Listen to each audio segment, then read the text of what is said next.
Bonjour, bienvenue à vos 10 minutes juridiques avec le cabinet d'avocats Landau associé par VK. On va parler d'achat socialement responsable dans quelques secondes, mais tout de suite les brèves. Avec une décision intéressante du Conseil d'État qui nous dit que quand on a des pratiques anticoncurrentielles, mais que les élus de la collectivité en sont complices, ce n'est qu'à l'arrivée de leur successeur qui découvre le poteau rose que commence la prescription. Logique. Une décision du TA de Rennes sur les effets des omissions de clauses de révision de prix sur les recours Tarn-et-Garonne. La CA de Lyon qui nous confirme que quand je transfère un contrat, je ne suis pas responsable des bêtises faites par l'acheteur public postérieurement à ce transfert. Logique. Et la DAJ a publié une fiche technique sur l'accès des offres de pays tiers au marché public. La DE, de son côté, de l'État, a mis à jour ses indicateurs et tout ce qui est méthodologie pour les plans de gestion des mobilités et la gestion des parcs automobiles.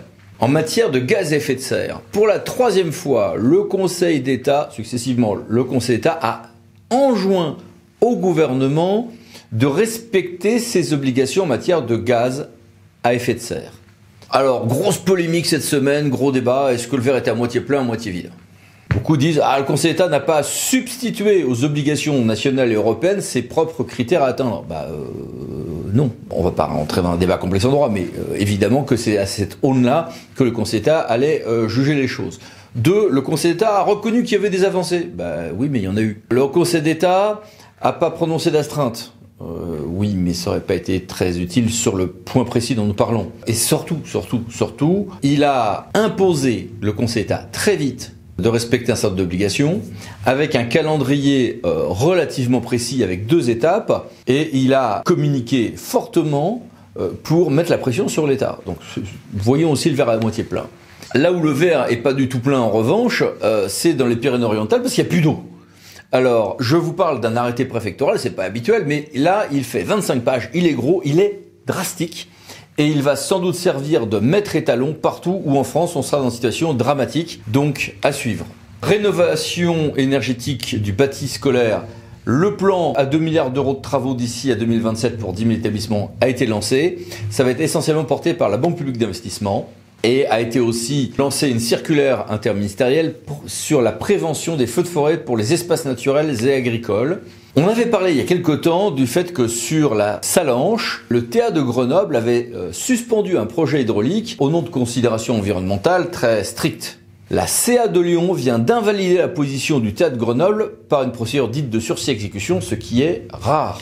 Et puis, certains financements du fonds Barnier, donc fonds de prévention des risques naturels majeurs, sont revalorisés, notamment au profit des TPE ou de certaines excavations, par un décret du 4 mai 2023. Et le Conseil d'État, le 10 mai 2023, a rendu une décision intéressante sur ce que doit faire le préfet quand il y a une méconnaissance des conditions d'exploitation d'une installation classée pour la protection de l'environnement et les suites qui sont données. Parlons d'agents et d'élus maintenant. Le tribunal judiciaire de Paris, chambre correctionnelle, a rendu une décision qui a condamné des élus et un DIRCAV qui avaient des emplois dans l'administration qui en fait étaient en réalité des emplois de cabinet. Bon, oui c'est pas bien, oui c'est illégal, mais c'est également du dépénal, c'est du détournement de fonds publics, de biens publics, nous dit la chambre correctionnelle du TJ de Paris. Waouh! La Cour de cassation criminelle, de son côté, a assoupli sa jurisprudence quant aux exigences qu'elle a sur la rédaction des délégations données par le conseil municipal au maire pour rester en justice et en l'espèce pour déposer plainte contre une partie civile. Néanmoins, attention à bien rédiger avec beaucoup de prudence ces délégations sur les délibérations sur lesquelles il y a plein de bêtises de commises. L'inspection des finances, de son côté, est réorganisée pour différentes raisons, notamment la constitution du grand corps d'administrateurs de l'État par 2 décrets et un arrêté. Et la Cour de justice de l'Union européenne confirme que il y a droit d'avoir une inéligibilité stricte en cas de violation du droit administratif des conflits d'intérêts, notamment pour les élus, mais sous condition d'une appréciation au cas par cas. Donc on pense évidemment au régime français des entrepreneurs, services municipaux, départementaux, régionaux. Et puis, le Conseil d'État a rejeté en référé la requête qui était faite sur le régime des intérimaires médicaux et pour limiter les dépenses sur ce point. Et dernière actualité en matière d'agents, le décret 2023-368 du 13 mai 2024, publié au JO du dimanche 14, qui suspend l'obligation de vaccination contre la Covid-19 des professionnels et étudiants. Ce sera notre dossier de la semaine prochaine.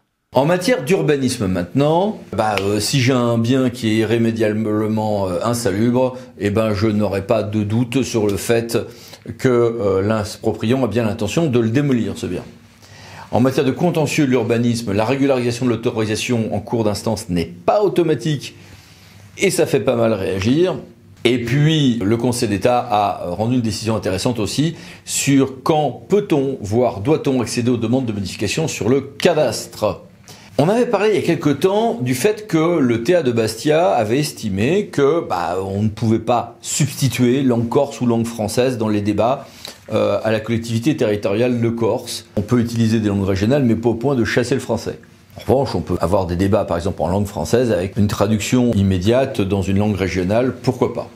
Oui, mais est-ce que je peux avoir un débat, par exemple, dans un conseil municipal en catalan, donc dans les Pyrénées-Orientales, avec traduction en français? Réponse non, Théâtre de Montpellier. Alors, on a beaucoup parlé cette semaine aussi des mairies et du point de savoir si on peut rendre obligatoire ou pas le drapeau français, mais aussi le drapeau européen sur le fronton de nos mairies. Quelques éléments sur ce point. 1. C'est une proposition de loi qui a été adoptée, oui, en première lecture, le 10 mai, à l'Assemblée nationale, mais attendons de voir si ça passe le cap du Sénat et si la loi est définitivement adoptée.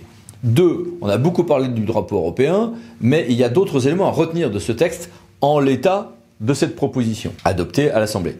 Il y a une exonération pour les moins de 1500 habitants. Ce n'est pas obligatoirement sur la façade, mais ça peut être aussi sur un mât à côté ou au-dessus, avec la place d'honneur réservée au drapeau français. Mais il y a d'autres choses dans ce texte.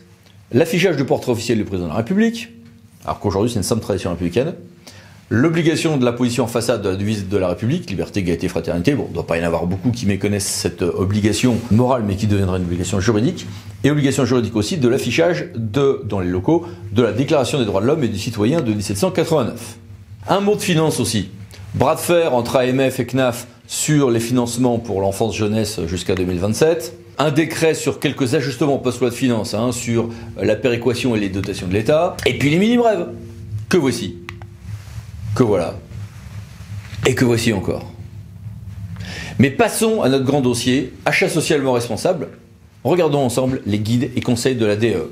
Car la DAE, Direction des achats de l'État, qui dépend de Bercy, a diffusé plusieurs guides gratuits, dont voici ici les références, particulièrement bien faits et précis en matière d'achat socialement responsable. J'ai voulu interroger Madame Malika Kessous, qui est chef du bureau des achats responsables, justement à la DAE. Bonjour Madame.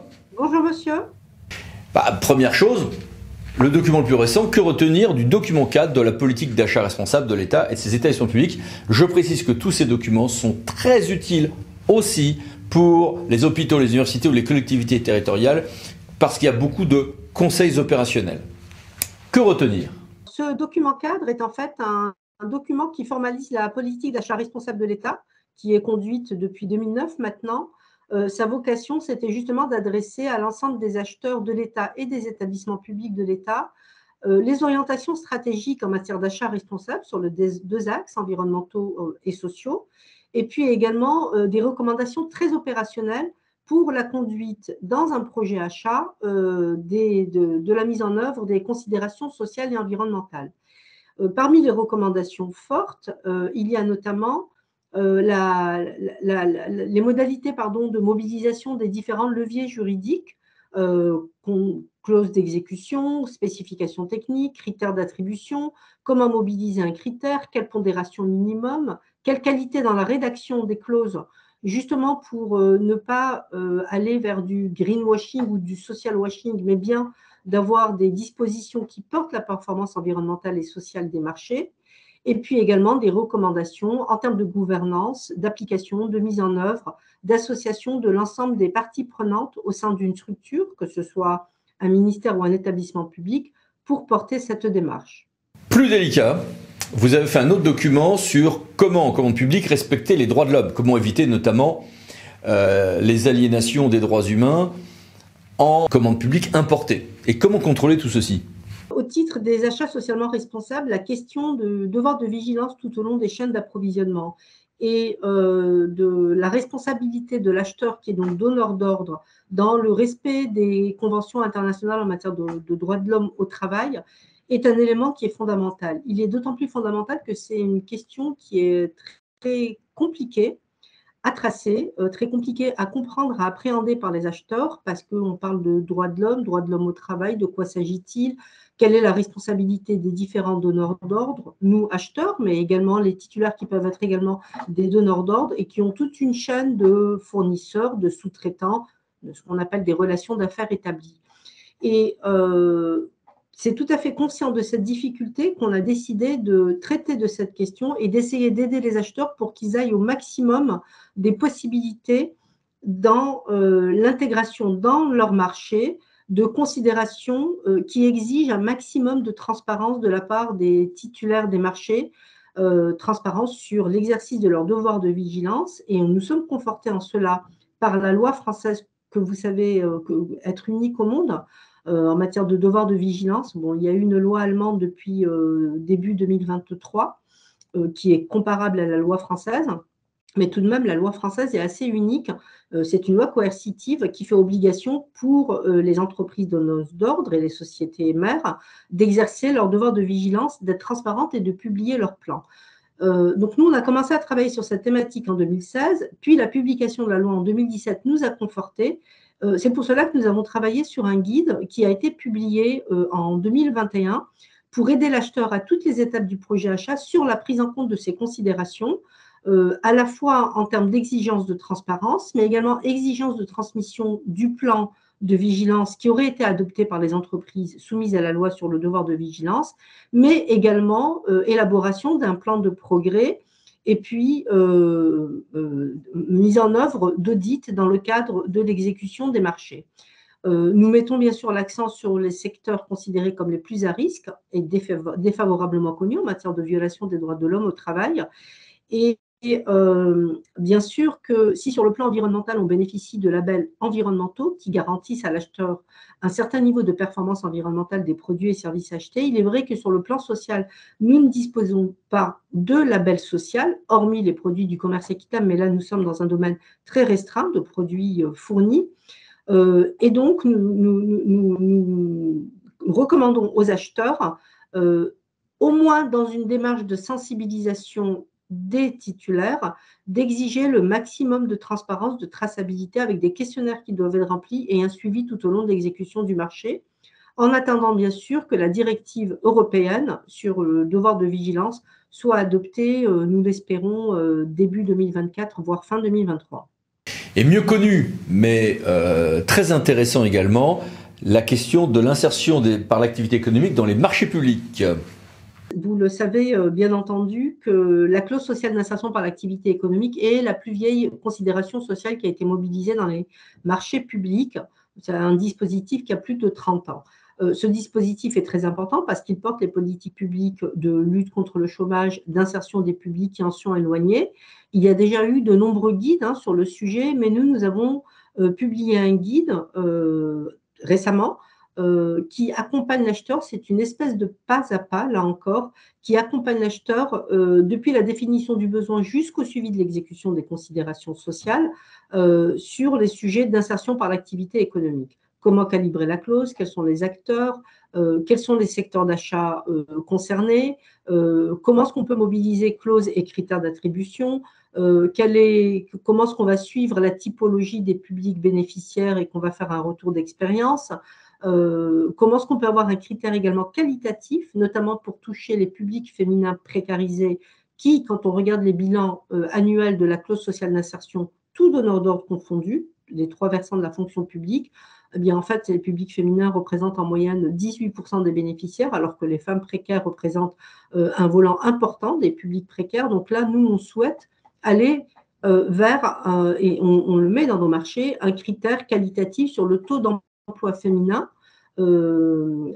parmi les publics en insertion qui font l'objet d'un engagement des candidats puis des titulaires au marché public. Donc ce guide a été publié et vraiment ce qu'on souhaite, c'est qu'il permette aux acheteurs de faire un saut qualitatif au-delà d'un saut quantitatif pour développer et augmenter la part des marchés porteurs d'une clause sociale d'insertion, mais également un saut qualitatif sur la qualité de l'action d'insertion du dispositif d'insertion et sur les publics accompagnés qui en fait représentent vraiment le cœur de nos préoccupations en matière de clause sociale d'insertion. Merci beaucoup. Merci, monsieur. Et merci à vous. À bientôt pour une nouvelle vidéo, les 10 minutes juridiques, parlons d'associés. Pour VK, pensez à vous abonner. Allez, à bientôt, au revoir.